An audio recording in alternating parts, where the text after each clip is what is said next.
Сәлем достар, және менің каналымның қонақтары.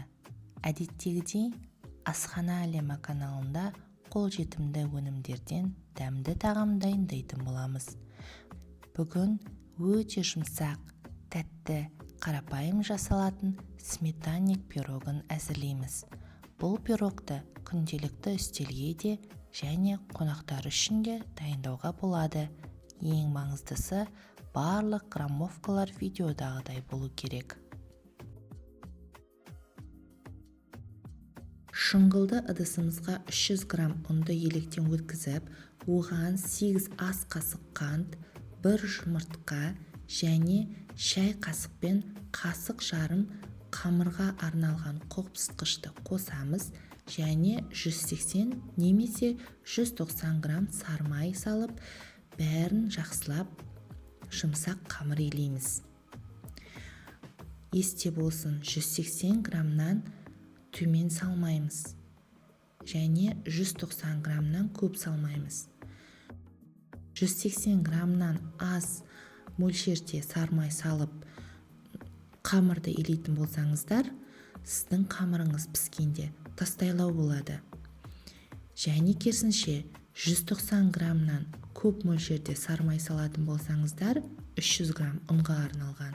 Сіздің қамырыңыз керісінше өте жұмсақ болады және піскеннен кейін сіз оны ыдыстан ала алмай қаласыз, ол былшырап, езіліп кетеді.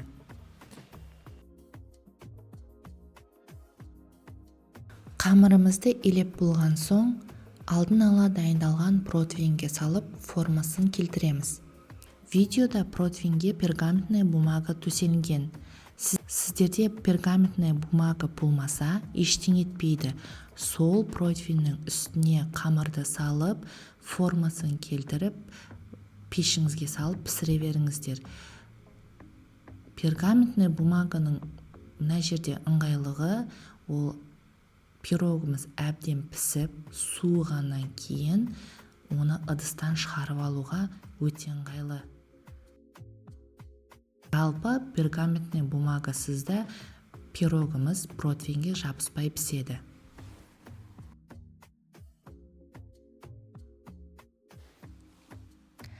Қамырымыздың формасын келтіріп болған соң, сұйық қоспаны дайындаймыз. Ыдысымызға таразы арқылы 500 грамм қаймақ саламыз. Кез келген дүкендегі қаймақты алсаңыздар болады, бірақ майлылығы 25% қаймақ салуыңызға кеңес беремін.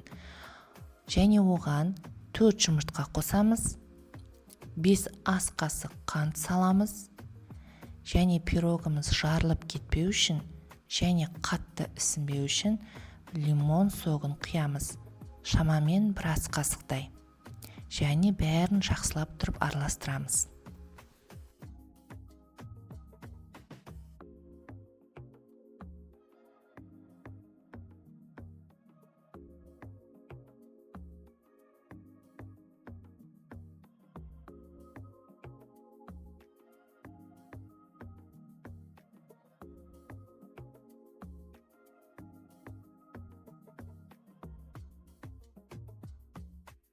Жақсылап араласқан сұйық қоспаны формасы келтірілген қамырымызға құямыз және 180 градусқа қызып тұрған пешімізге жарты сағатқа немесе 40 минутқа салып пісіріп аламыз. Әркімде әртүрлі пеш бар, сол себепті пісу барысында әлсін-әлсін қарап бақылап тұрарсыздар.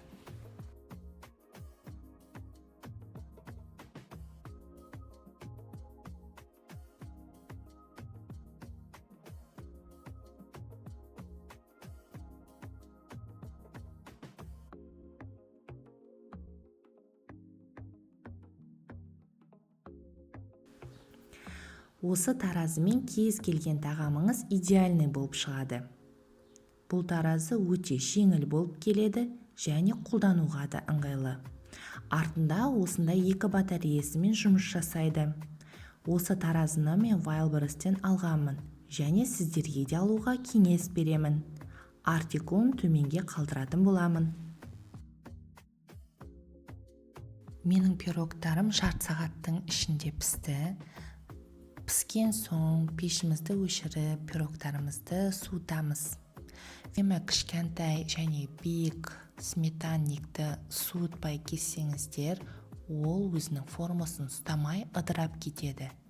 Сол себепті міндетті түрде суытып, бөлме температурасына және содан соң 2-3 сағатқа холодильникке салып, әбден суытып аламыз. Содан соң ғана кесеміз.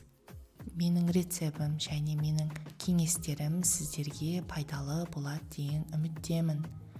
Осы рецепт бойынша міндетті түрде пісіруге кеңес беремін.